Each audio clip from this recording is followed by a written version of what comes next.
Mysteries await just a page away. Ready to dive in? Welcome to The Book Reader, where stories unfold one enchanting page at a time. Subscribe now and unlock the magic. Night Without End by Alistair MacLean. Night Without End. Chapter 8, Wednesday 4 a.m., 8 p.m. Despite our exhaustion, despite our almost overwhelming need for sleep, I don't think anyone slept that night, even for a moment, for to have slept would have been to freeze to death.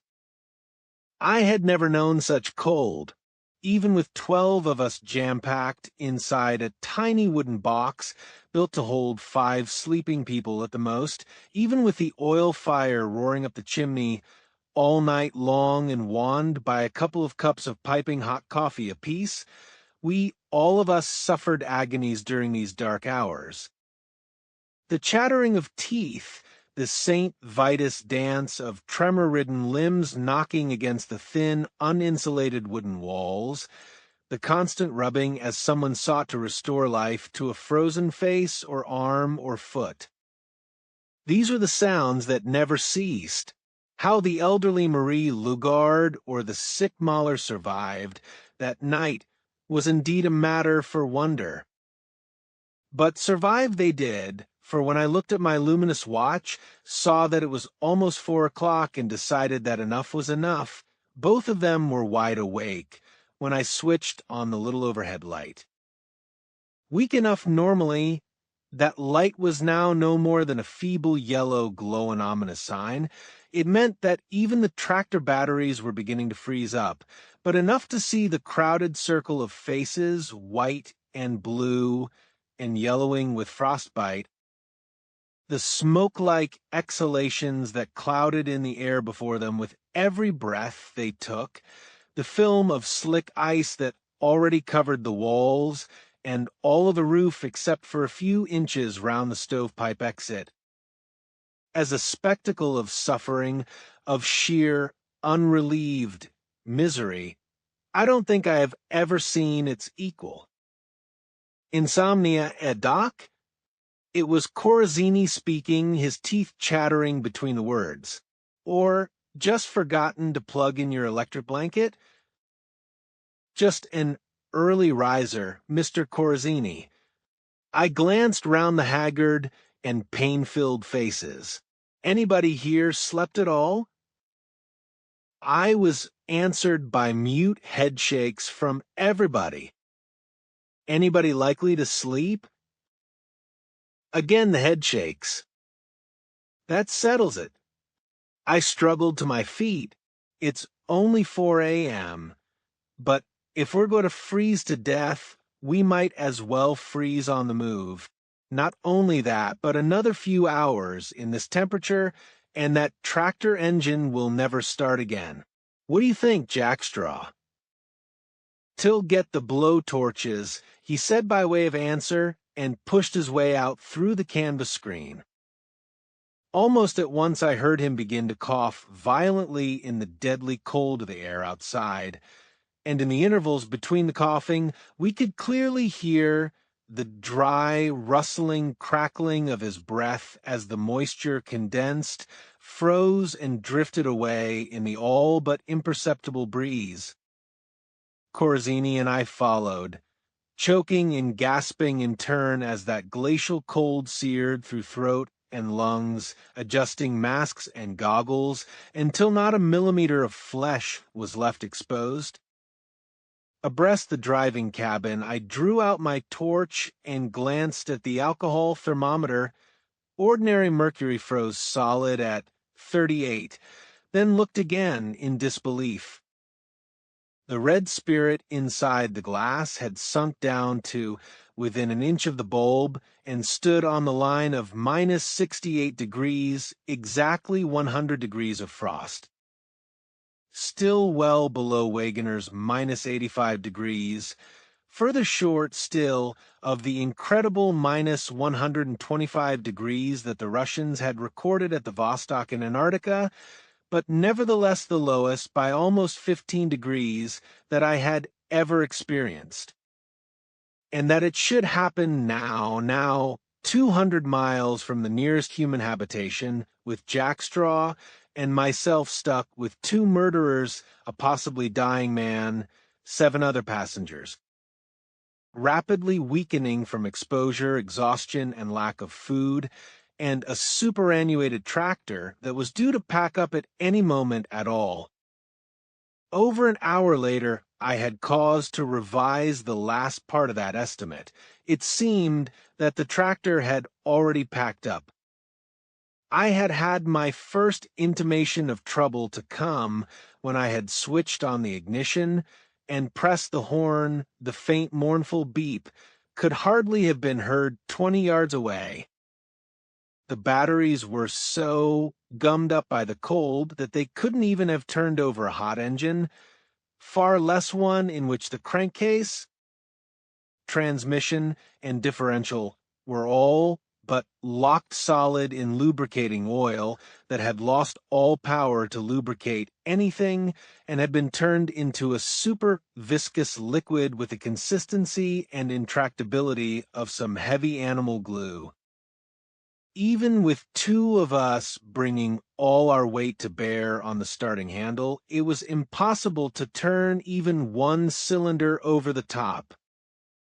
We made to light the paraffin blowtorches, but they, too, were frozen solid. Paraffin freezes at just over minus 50 degrees, and even at minus 40 degrees, it still flows like heavy gearcase oil. We had to thaw them out with a petrol blowtorch, then place all 5 of them on wooden boxes and behind canvas aprons to retain the heat, 2 to thaw out the crankcase, 2 for the gearbox and transmission, and the last for the differential. After an hour or so, when the engine had begun to turn fairly easily and we had brought out the heavy battery which had been thawing out by the stove, we tried again, but it gave no sign of life at all. None of us, not even Corazzini, whose global tractors were all diesel-powered, was an expert in engine maintenance, and this was when we came very close to despair. But despair was the one emotion we couldn't afford, and we knew it. We kept the blowtorches burning, returned the battery to the stove, removed and cleaned the plugs, eased the frozen brushes in the generator, stripped and removed the petrol lines, thawed them and sucked out the frozen condensation by mouth, scraped away the ice from the carburetor, intake, and returned everything in place. We had to remove our gloves for most of this delicate work. The flesh stuck to metal and pulled off like the skin of an orange when we removed our hands. Even the backs of our fingers became burnt and blistered from casual knocks on metal. Blood oozed out from under our fingernails, only to coagulate in the freezing air, and our lips, where they had touched the copper petrol feeds, were swollen and puffed and blistered. It was brutal, killing work, and in addition to the work, our arms and legs and faces were almost constantly frozen, despite frequent visits to the stove to thaw ourselves out. It was murderous, but it was worth it. At 6:15, 2¼ hours after we had begun, the big engine coughed and spluttered into life, missed, coughed again, caught, and settled down into a steady, even roar. I felt my split lips cracking into a painful grin under my mask, thumped Jackstraw and Corazzini, for the moment quite forgetting that the latter might be one of the killers, on the back, turned and went in for breakfast. Or what passed for breakfast. It was little enough. Heaven knew coffee, crackers, and the contents of a couple of corned beef tins shared among the 12 of us, the lion's share going to Theodore Mahler. That left us with only 4 more tins of beef for cans of vegetables, about 10 pounds of dried fruit, a little frozen fish, a small tin of biscuits, 3 packets of cereal, and it was the only thing apart from coffee of which we had an adequate supply, over 20 tins of Nestle's unsweetened milk. We had, of course, seal meat for the dogs. Jackstraw thawed some out for them over the stove while we had breakfast, and the fried meat of young seal is palatable to a degree. But the dogs had first claim on that. It was more important to preserve their strength than our own. Should the engine of the Citroën break down completely, our last hope lay with the dogs. Breakfast over and the dogs fed, we started off just before moonset, Corzini driving, with the long, trailing plume of our exhaust vapor, milk-white but thick as smoke in that bitter air, stretching out far behind us, far straight, almost as far as the eye could see in the waning light of the moon. I had arranged that the driver should change over every 15 minutes, as long a period as any person could stand in that unheated and largely unprotected cabin. I had heard of a case in the Antarctic where a driver had sat so long in an exposed tractor that his numbed and frozen fingers had locked so immovably that the steering wheel had to be unbolted and brought inside, still clutched in the driver's grasp before the hands could be thawed sufficiently to release the wheel. I didn't want anything of that kind happening to us. As soon as we were underway, I had a look at Mahler, and his appearance certainly did nothing to inspire any great confidence in his chances. Even although he was fully dressed, lying in an eiderdown sleeping bag that was zipped all the way to his chin and covered in blankets, his pinched face was a mottled blue-white, and he was shaking continuously with the cold, a handkerchief between his teeth to prevent their chattering. I reached for his wrist. The pulse was very fast, though it seemed strong enough. But I couldn't be sure. So much skin had been sloughed or burnt off in the past 2 or 3 hours that I'd lost all sensitivity in my fingertips. I gave him what I hoped was an encouraging smile. "Well, how do you feel, Mr. Mahler?" "No worse than anyone else, I'm sure, Dr. Mason." "That could still be bad enough." "Hungry?" "Hungry," he exclaimed. "Thanks to the generosity of these good people here, I couldn't eat another crumb." It was typical of what I had come to expect of this gentle Jew in the past few hours. Despite the relatively generous amount of food he'd had for his breakfast, he'd wolfed it all down like a famished man. He was hungry, all right. His body, lacking the insulin to break down the mounting sugar in his blood, was crying out for nourishment, yet unable to find it no matter what his food intake was. "Thirsty?" He nodded. Perhaps he thought he was on safe ground there, but it was another and invariable symptom of the developing acuteness of his trouble. I was pretty certain, too, that he had already begun to weaken, and I knew it wouldn't be long before he began to lose weight rapidly. Indeed, he already looked thinner, the cheekbones were more prominent than even 36 hours ago. But then that was true of all the others also, especially Marie Lugard. For all her uncomplaining courage, her determined cheerfulness, I was pretty certain, too, that he had already begun to weaken, and I knew it wouldn't be long before he began to lose weight rapidly. Indeed, he already looked thinner, the cheekbones were more prominent than even 36 hours ago. But then that was true of all the others also, especially Marie Lugard. For all her uncomplaining courage, her determined cheerfulness, she now looked more than old. She looked sick and very tired. But there was nothing I could do for her. "Your feet?" I asked Mahler. "How are they?" "I don't think they're there any longer," he smiled. "Let me see them," I asked sharply. He protested, but I overruled him. One look at that dead-white, ice-cold flesh was enough. "Miss Ross?" I said. From now on, you are Mr. Mahler's personal Gungadin. We have a couple of rubber bags in the sled. I want you to keep these alternately filled just as soon as you can get water heated.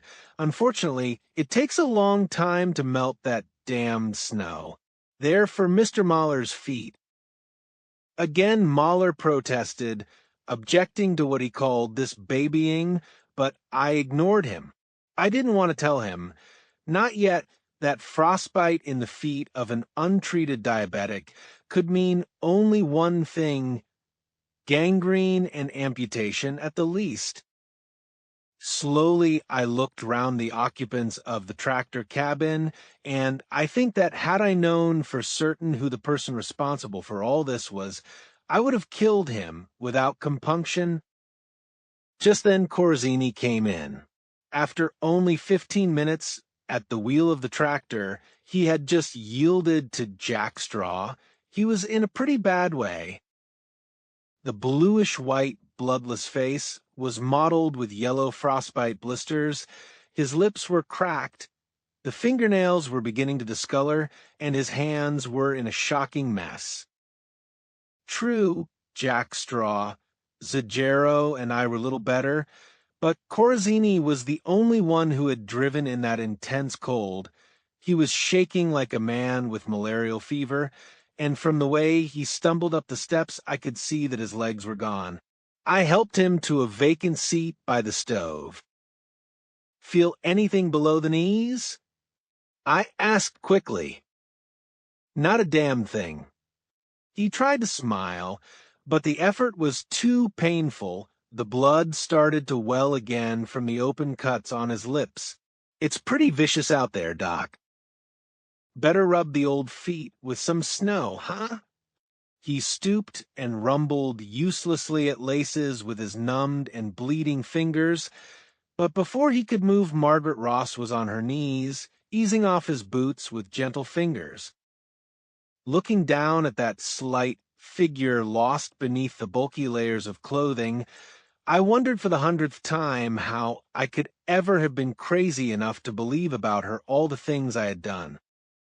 In your own idiom, Mr. Corazini, I said, snow is strictly for the birds. Just an old wives' tale as far as these temperatures are concerned. You'd be better rubbing your skin off with emery paper. At 70 degrees below, snow had the hard crystalline structure of sandstone, and when rubbed, granulated into a gritty white powdery sand. I nodded to one of the snow buckets on the stove. When the temperature there reaches 85 degrees, stick your feet in it. Wait till the skin turns red. It won't be pleasant, but it'll work.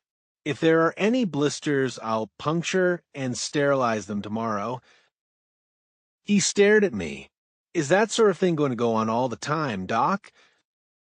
I'm afraid so. And it did go on for all the time, or for the next 10 hours at least, during which time the temperature dropped down to the low 70s, halted, and began its slow, ever so slow, upward swing again.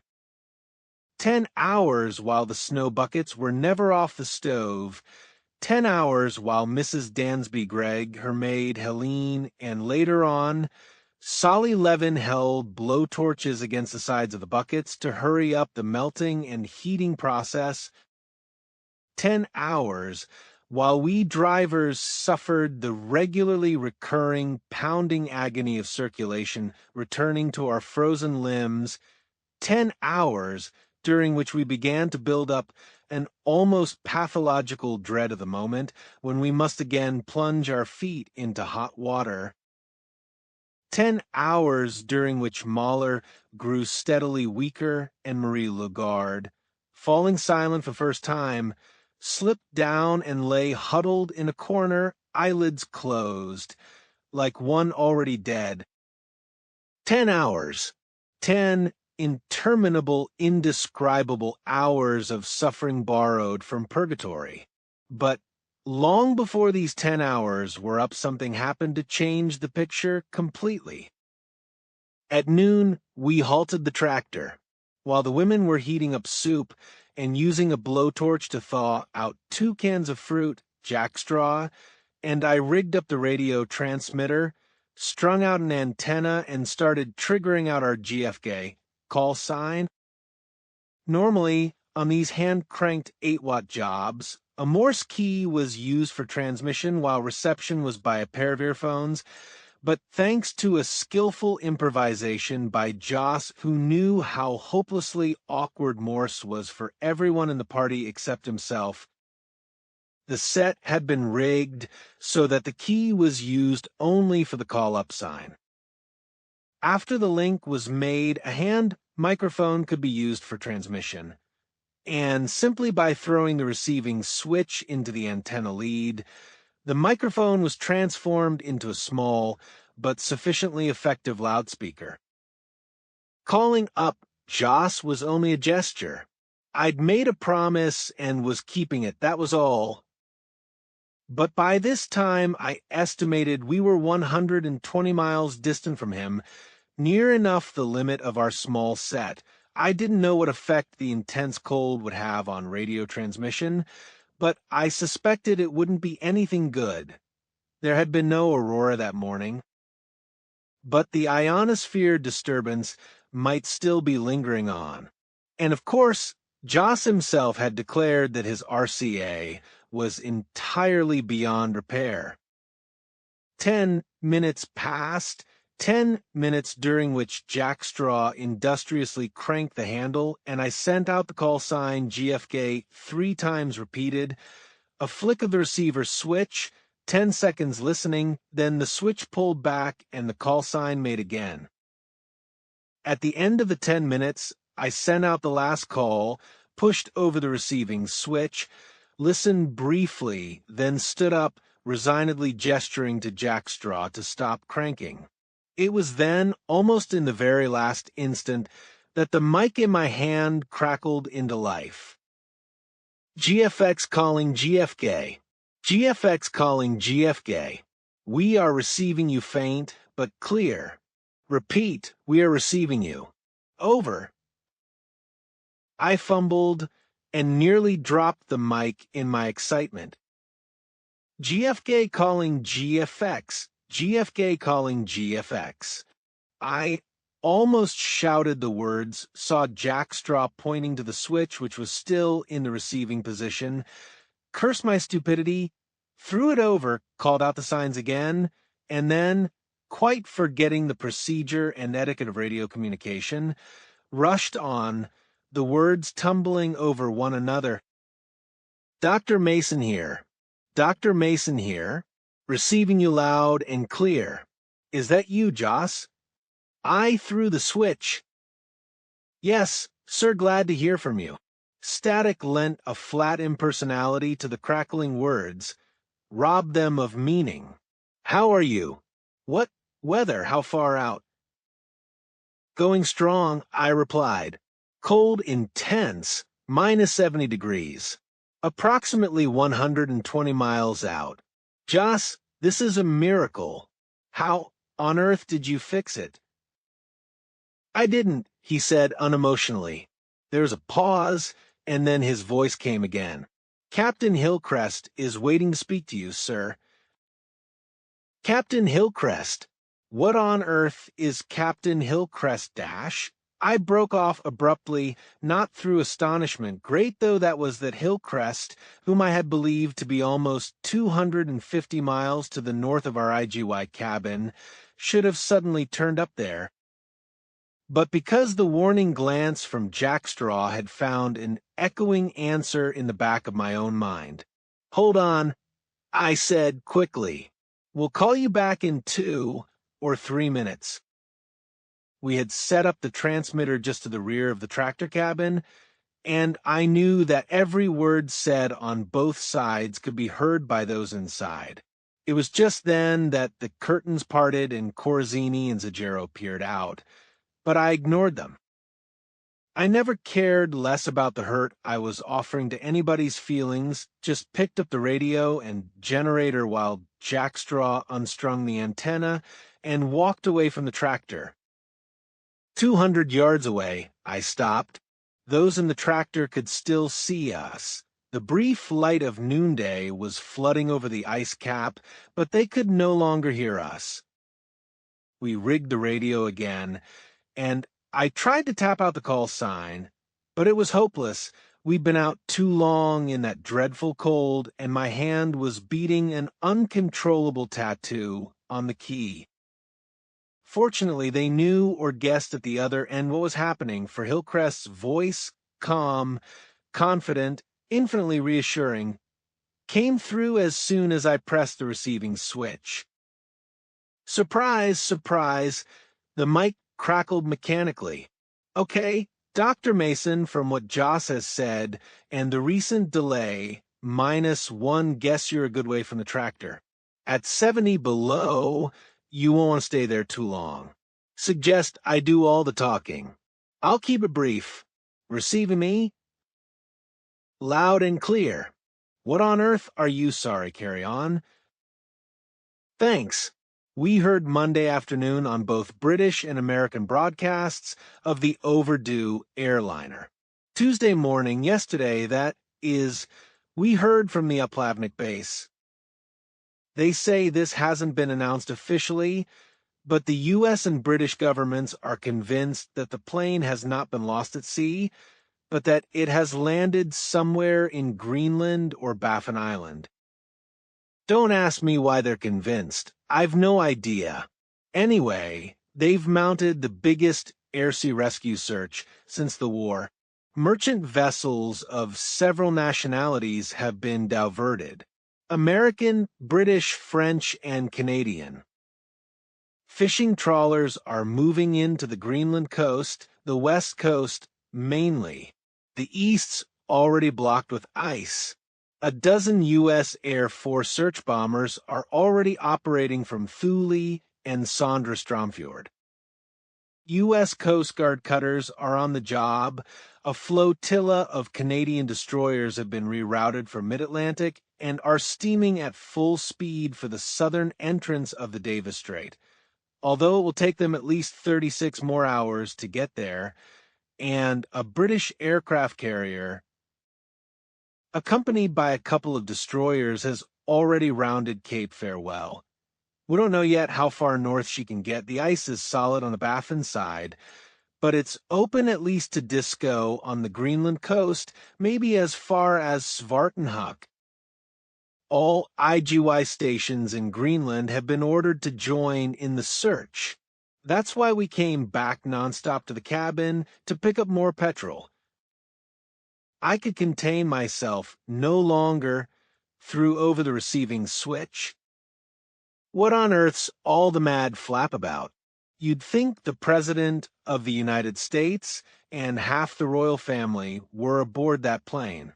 Why no more information from Uplavnik? I waited, and then Hillcrest's voice crackled again. Radio transmission impossible during preceding 24 hours. We'll raise them now.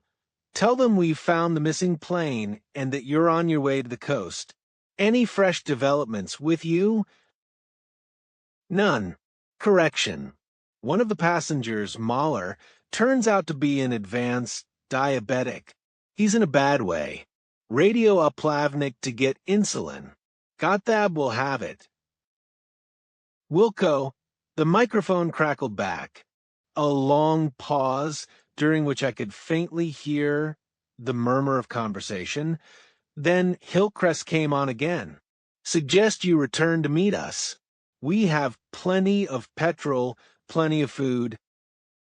With 8 of us on guard instead of 2, nothing could happen. We're already 40 miles out. -1 glanced at Jackstraw, caught the sudden wrinkling of the eyes, which I knew to be the telltale sign of a quick grin of astonished delight, which so accurately reflected my own feelings. So not more than 80 miles behind you. We could meet up in 5 or 6 hours. I felt elation wash through me like a releasing wave. This was wonderful.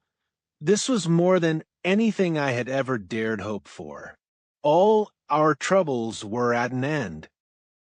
And then the momentary emotion of relief and triumph ebbed. The cold, dismaying processes of reason moved inexorably to take their place, and it didn't require the slow, definite shake of Jackstraw's head to tell me that the end of our troubles was as far away as ever. "No go," I radioed back. "Quite fatal. The minute we turned back, the killers would be bound to show their hand. And even if we don't turn, they know now that we've been in contact with you and will be more desperate than ever. We must go on. Please follow at your best speed."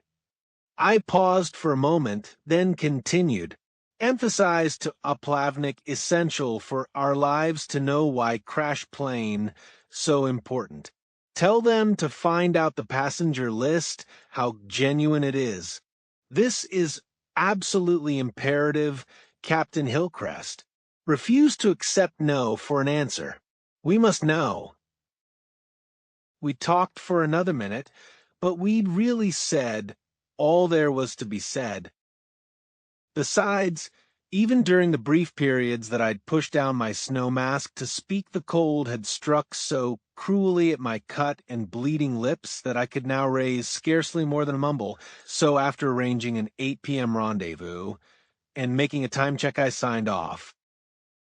Back in the tractor cabin, curiosity had reached fever pitch, but at least 3 minutes elapsed, 3 excruciatingly uncomfortable minutes, while Jackstraw and I waited for the blood to come surging back through our frozen veins before anyone ventured to speak. The inevitable question came from the senator, and now very much chastened senator who had lost much of his collar and all of his color, with the heavy jowls hanging more loosely than ever, showing unhealthily pale through the gray grizzle of beard. The very fact that he spoke showed, I suppose, that he didn't regard himself as being heavily under suspicion. He was right enough in that. "Made contact with your friends, Dr. Mason, eh? The field party, I mean." His voice was hesitant, unsure. "Yes," I nodded. "Joss, Mr. London, got the set working after almost 30 hours nonstop work. He raised Captain Hillcrest, he's in charge of the field party, and managed to establish a relay contact between us. I'd never heard of the phrase relay contact in my life, but it sounded scientific enough. He's packing up immediately and coming after us." "Is that good?" the senator asked hopefully. "I mean, how long dash?" "Only a gesture, I'm afraid," I interrupted. "He's at least 258 miles away. His tractor's not a great deal faster than ours. It was, in fact, almost 3 times as fast. 5 or 6 days at the least." Brewster nodded heavily and said no more. He looked disappointed, but he looked as if he believed me. I wondered which of them didn't believe me. Which of them knew I was lying because they knew that they had so thoroughly destroyed all the spare condensers and valves that it would have been quite impossible for Joss to repair the RCA. The long, bitter day, a day filled by nothing except that dreadful cold, an endless suffering and the nerve-destroying thunderous roar and vibration of that big engine, crawled by like a dying man. About 2:30 in the afternoon, as the last glow of the noonlight faded and the stars began to stand clear in the cold and brittle sky, the temperature reached its nadir, a frightening 73 degrees below zero. Then it was that strange things happened.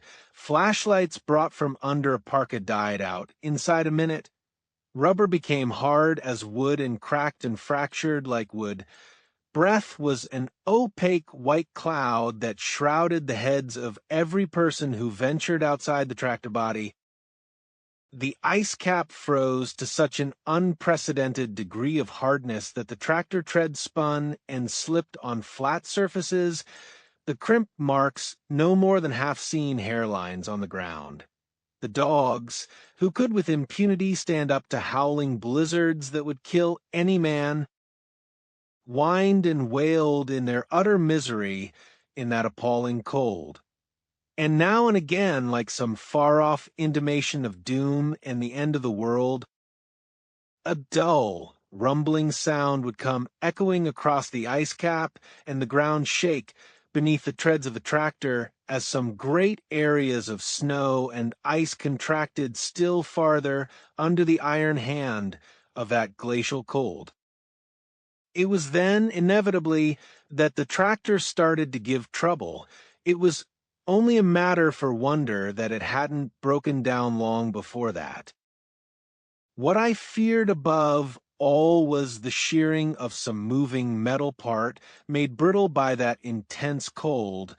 That would have been the end of us. A valve stem, a cam rod, any one part of the delicate timing mechanism, even so small a thing as a crankshaft pin. It needed just one of these to go, and we would be gone also. We were spared these lethal mishaps, but what we had was almost as bad. Carburetor ice was a constant problem. The steering box froze up and had to be thawed out by blow torches. Generator brushes stuck and broke, but fortunately we carried spares enough of these. But the biggest trouble was the radiator. Despite the fact that we had it heavily lagged, the cold penetrated the lagging as if it were tissue paper, and the subsequent metal contraction produced distortion. Soon it began to leak, and by 3 o'clock in the afternoon we were losing water at dismaying speed. I doled out some of our precious reserves of heat pads for Mahler's feet, with the instructions that the water from the snow buckets on the stove was to be kept solely for the radiator. But even with blow torches assisting the heat of a stove, the melting of super-chilled snow is a discouragingly slow process. Soon we were reduced to pouring half-melted slush down the radiator cap, and finally to cramming snow itself down in order to keep going at all. All this was bad enough, but the frightening thing was that for every pint of radiator liquid lost and every pint of snow water used to replace it, the antifreeze became that much more diluted, and though we carried a small reserve drum of ethylene glycol, its weight diminished perceptibly with every halt we made. We had hours before that dispensed with a lookout, and the burden of all this work fell on Jackstraw, Zagero, Corazzini, and myself. Of the 4 of us, Jackstraw was the only one who escaped what I knew would be permanent injury or disfigurement in the shape of scars and destroyed tissue. Zagero might never before have borne any of the scars of his trade, but he was going to have what looked peculiarly like one now. We had been too late in getting a cold water compress to his right ear, and these destroyed tissues would need plastic surgery. 2 of Corazzini's toes had also been left too long without treatment, and I knew that he too would finish up in a surgical ward. And because I was the one most in contact with the engine, my fingertips were a painful bleeding mess, the nails already blackening and beginning to rot away. Nor were things a great deal better with those inside the tractor cabin. The first physiological effects of the cold were beginning to assert themselves, and assert themselves strongly. The almost overpowering desire for sleep, the uncaring indifference to all that went on around them. Later would come the sleeplessness, the anemia, the digestive troubles, the nervousness that could lead to insanity. If the cold continued long enough, these conditions would inevitably succeed the picture of huddled, lifeless misery that presented itself to me whenever I sought the shelter of the cabin and the agony of returning circulation after my spell at the wheel. Many times I saw the picture that afternoon, and always the picture was the same. The senator sat slumped in a corner, a dead man, but for the fits of violent shuddering that overtook him at regularly recurring intervals. Mahler appeared to sleep. Mrs. Dansby, Gregg, and Helene lay huddled in one another's arms. An incredible sight, I thought, but then, next only to death itself, the Arctic was the great leveler, an unparalleled agent in stripping away the pretensions and shoddy veneers of everyday living. I was no great believer in the sudden conversions of human nature, and was pretty certain that, with Mrs. Dansby Gregg, the return to civilization would coincide with the return to her normal self, and that this moment of common humanity shared by herself and her maid would be no more than a fading and unwelcome memory. But for all my dislike of Mrs. Dansby Gregg, I was beginning to develop more than a sneaking admiration for her. The carefully cherished snobbery, the maddeningly easy and condescending assumption of an inevitable social superiority were irritating enough, heaven knew, but behind that unlovable facade seemed to lie a deep-buried streak of that selflessness which is the hallmark of the genuine aristocrat. Although she complained constantly about the tiny irritations, she was silent on matters that caused her genuine suffering. She was developing a certain brusque helpfulness, as if she was half ashamed of it, and showed a care for her maid which, though probably no more than that feudal kindness that reaches its best in adversity, nevertheless verged almost on tenderness. And I had seen her take a mirror from her handbag, inspect the ravages frostbite had wreaked on her lovely face, then return the mirror to her bag with a gesture of indifference. Mrs. Dansby Gregg, in short, was becoming for me an object lesson against the dangers of an over-ready classification of people into types. Marie Lagarde, the lovable, indomitable Marie Lagarde, was a sick old woman, weakening by the hour. Her attempts at cheerfulness in her fully wakeful moments, she was asleep most of the time, were strained and almost desperate. The effort was too much. There was nothing I could do for her. Like an old watch, her time was running out, the mainspring of her life running down. A day or two of this would surely kill her. Solly Levin had taken over the blowtorches, which played constantly against the sides of the snow buckets. Wrapped and huddled in clothes until only one eye was visible, he nevertheless achieved the near impossible of looking a picture of abject misery. But the way my thoughts had been running all day, I had no sympathy to waste on Mr. Levin. Margaret Ross dozed by the side of the stove, but I turned my eyes away quickly. Even to look at that thin white face was a physical hurt. The marvel of them all was Mr. Smallwood. Yet another instance, I thought wryly of how wrong I could get. Instead of being one of the first to go under, he showed every sign of being the last. 3 hours ago, when I had been in the cabin, he had brought up his bag from the tractor sled, and as he'd opened it, I'd caught a glimpse of a black gown and the red and purple divinity hood. He'd brought out a Bible, donned a pair of rimless steel spectacles, and for several hours now had been reading as best he could in the dim overhead light. He seemed composed, relaxed yet alert, fit to carry on for a long time to come. As doctor and scientist, I didn't go in much for theological speculation, but I could only suppose that Mr. Smallwood was in some way sustained by something that was denied the rest of us. I could only envy him. During the course of the evening, 2 blows fell. The first of these was not in any way figurative. I still have the scar, on my forehead to prove it.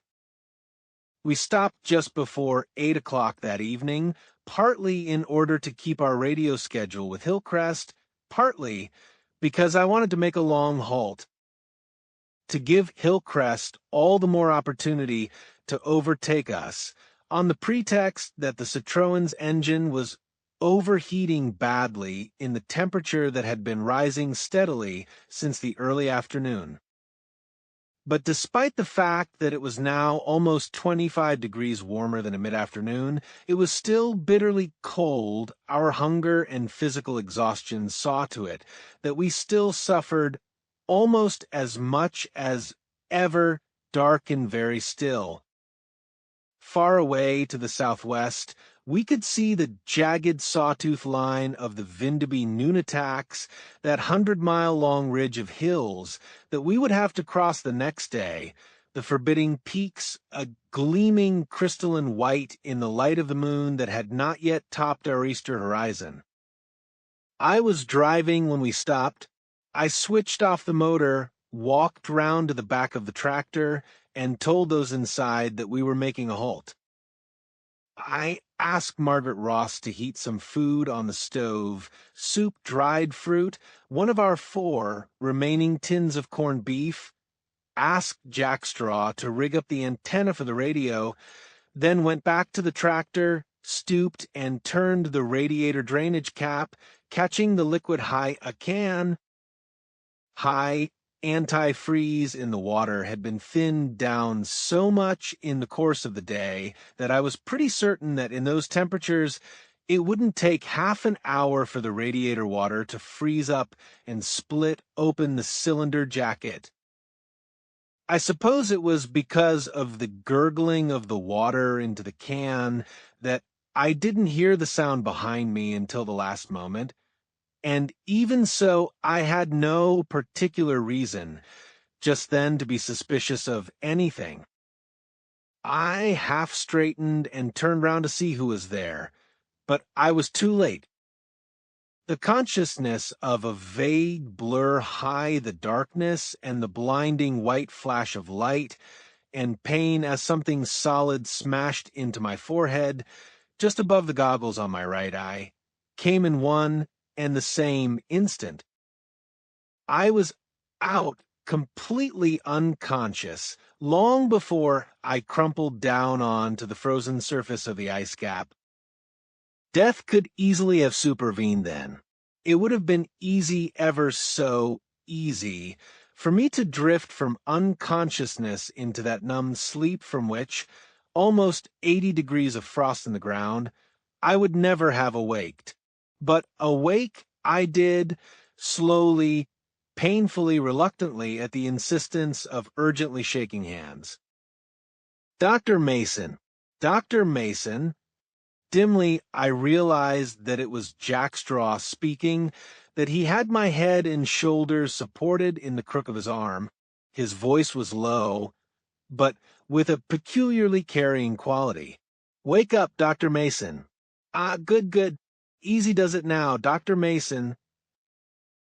Groggily, Jack Straw's strong arm helping, I levered myself up into an upright sitting position.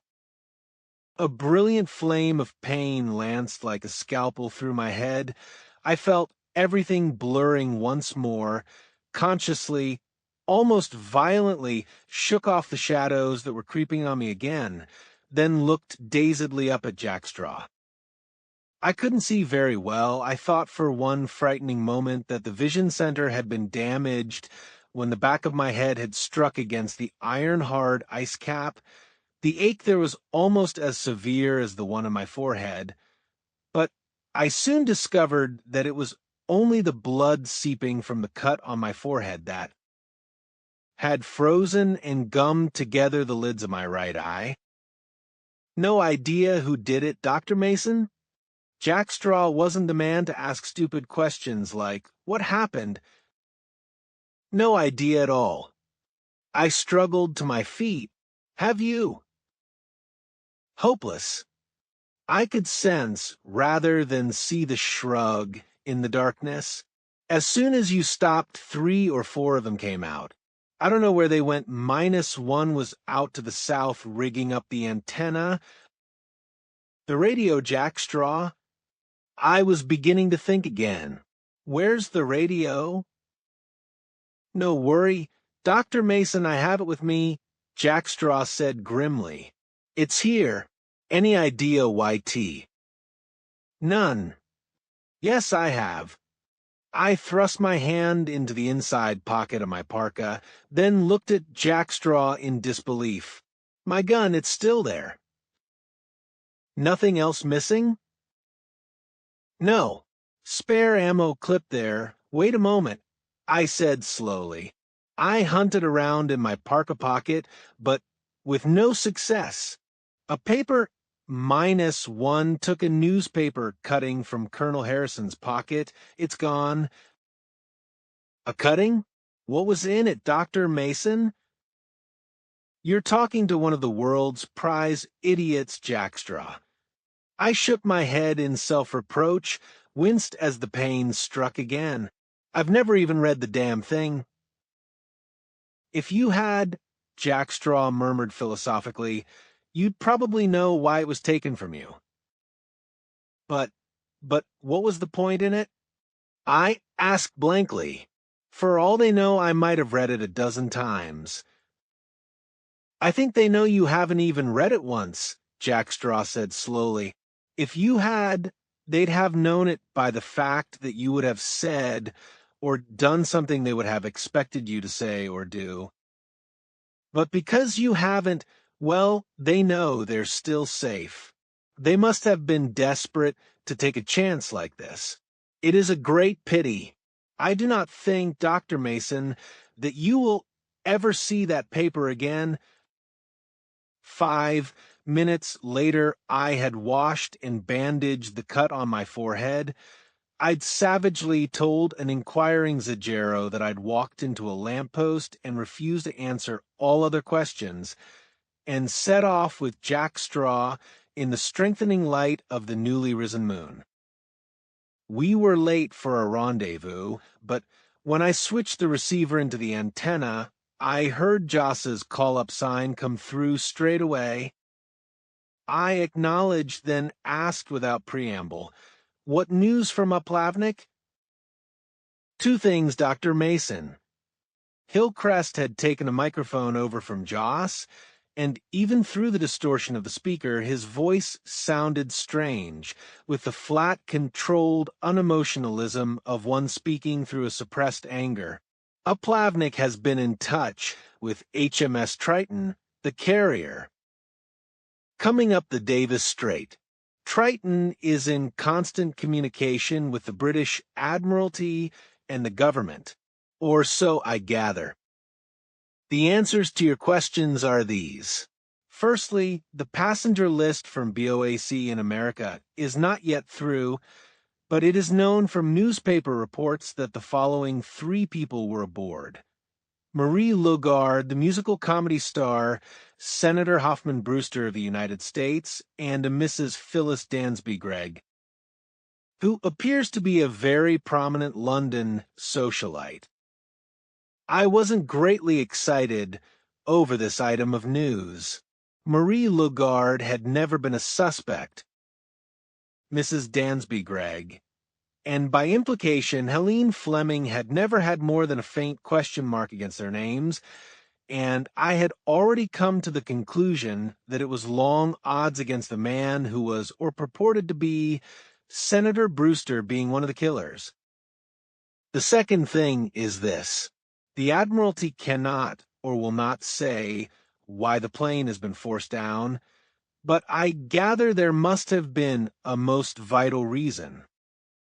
Uplavnik suggests, on what basis I cannot say, perhaps it is officially inspired, that some person aboard the plane must have been in possession of something of the utmost importance, so important that complete secrecy was vital.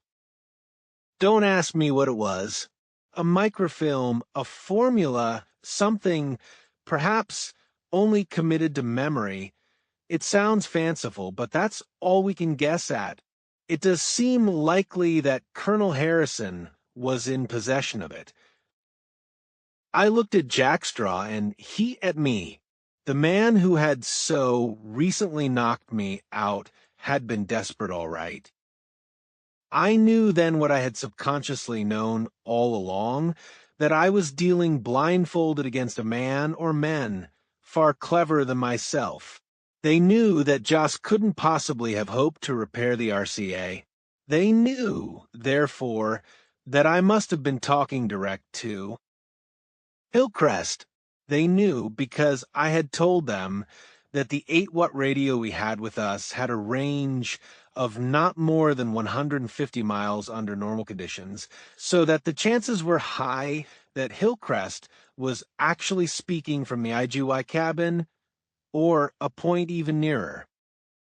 I had also told them that Hillcrest and his 4 companions wouldn't be returning from their field trip for another 2 or 3 weeks, so that this premature return could only be accounted for by some unforeseen and extraordinary event. It wasn't hard to guess what that event must have been. That I should ask Hillcrest to find out the reason for the crash followed inevitably, but what was not inevitable, what pointed most clearly of all to the shrewdness of the killers, was their guess that whoever knew the reason for the crash would be most reluctant to go into specific detail, and they had robbed me of the only clue that might have helped me discover what that detail was, and so, also, I felt sure, the identity of the killers. But the time was far past now for crying over spilt milk. I pressed the switch to transmit. "Thank you, but please radio Aplavnik again. Emphasize desperate urgency of finding out crash reasons. How far behind do you estimate you are now? We have made only 20 miles since noon. Cold extreme, bad radiator trouble. Over. We have made only 8 miles since noon. It seems dash." I threw the switch over. 8 miles. I demanded harshly. "Did I hear you say 8 miles?" "You heard." Hillcrest's voice was savage. "Remember the missing sugar? Well, it's turned up. Your fine friends dumped the whole bloody lot into the petrol. We're completely immobilized." And that marks the end of the current chapter. Thank you for listening to The Book Reader. Stay tuned for the next episode tomorrow. Please subscribe for updates.